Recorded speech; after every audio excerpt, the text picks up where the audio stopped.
Shalom Bapak Ibu Saudara sekalian, welcome to Gibeon Church.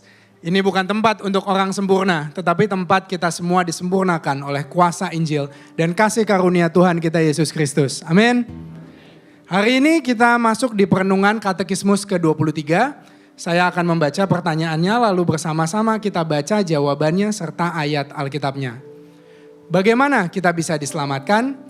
Hanya oleh kasih karunia melalui iman kepada Yesus Kristus dan percaya akan karya penebusannya di kayu salib. Efesus 2 ayat 8-9. Sebab karena kasih karunia kamu diselamatkan oleh iman. Itu bukan hasil usahamu tetapi pemberian Allah. Itu bukan hasil pekerjaanmu. Jangan ada orang yang memegahkan diri. Silakan duduk.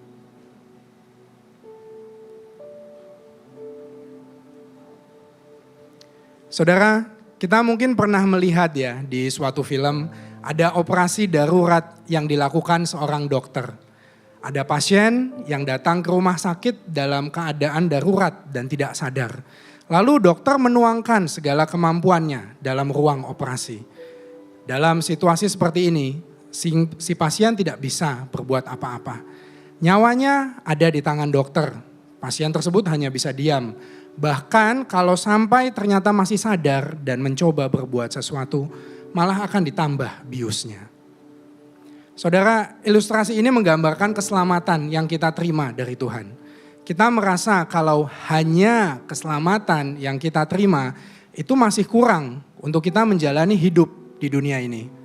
Walau hutang dosa kita lunas di kayu salib, kita sering merasa kalau hutang bank belum lunas, cicilan belum lunas. Dan dalam situasi dunia dan negara yang seperti sekarang ini, masa depan pun entah bagaimana.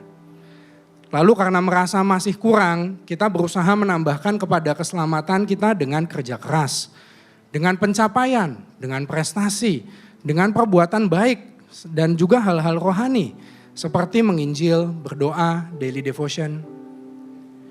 Katekismus hari ini menyampaikan tentang sola fide dan sola gratia. Hanya kasih karunia oleh imanlah yang menjadi dasar keselamatan kita. Kita perlu iman yang benar, bukan iman yang besar.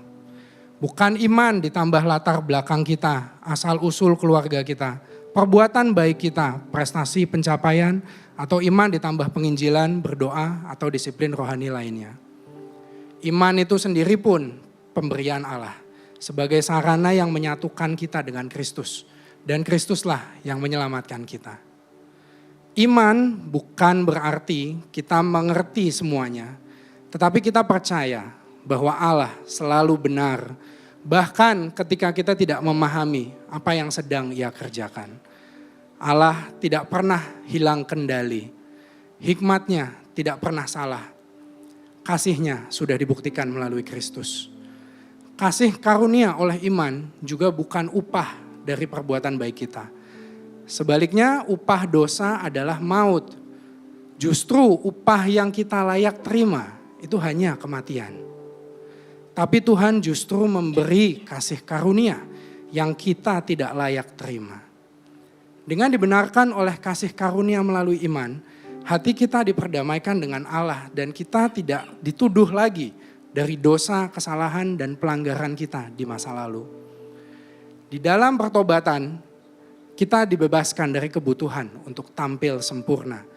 Kita bisa hidup dengan kejujuran bahwa kita rapuh dan tidak mampu. Sehingga hanya kecukupan Kristuslah yang tampak dalam kehidupan kita. Dalam memberikan kasih karunia, Tuhan tidak serta-merta menghapuskan begitu saja hutang dosa kita. Tapi Dia sendirilah yang membayarnya. Di dalam Kristus, kita tidak lagi dibayangi oleh hukuman karena Kristus sudah membayar hutang dosa kita sampai lunas dan tuntas. Jadi apakah kita tidak perlu lagi berbuat baik? Lanjutan dari ayat yang tadi kita baca mengatakan karena kita ini buatan Allah diciptakan dalam Kristus Yesus untuk melakukan pekerjaan baik yang dipersiapkan Allah sebelumnya. Ia mau supaya kita hidup di dalamnya. Justification atau pembenaran adalah status yang diberikan Allah melalui karya Kristus. Sanctification atau pengudusan adalah hidup yang bertobat dan menghasilkan perbuatan baik. Dalam ilustrasi pasien dan dokter tadi, setelah pasien tersebut disembuhkan, barulah dia bisa beraktivitas lagi. Dia bisa berbuat baik. Saya mengundang kita semua untuk bangkit berdiri.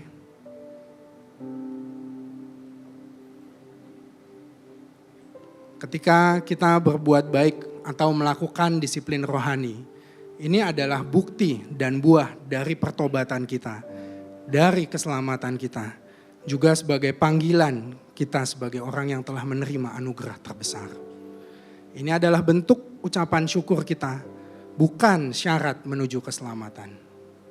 Kita bisa menjalani hidup yang penuh dengan kasih, pengampunan, dan kemurahan hati, karena kita tahu bahwa kita sudah dikasihi dan diterima tanpa syarat. We come as we are dalam doa kepada Tuhan. Mari kita berdoa.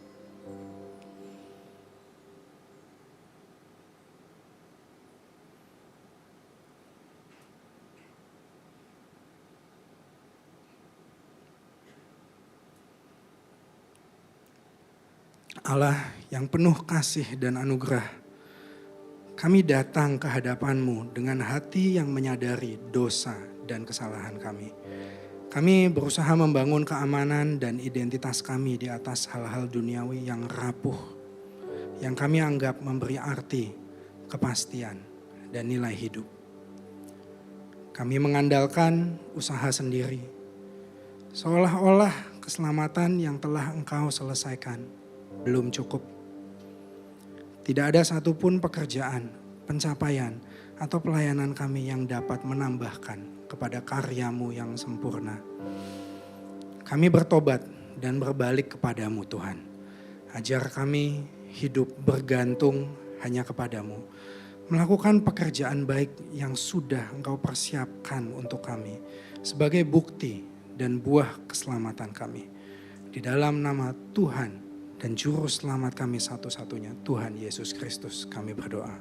Amin.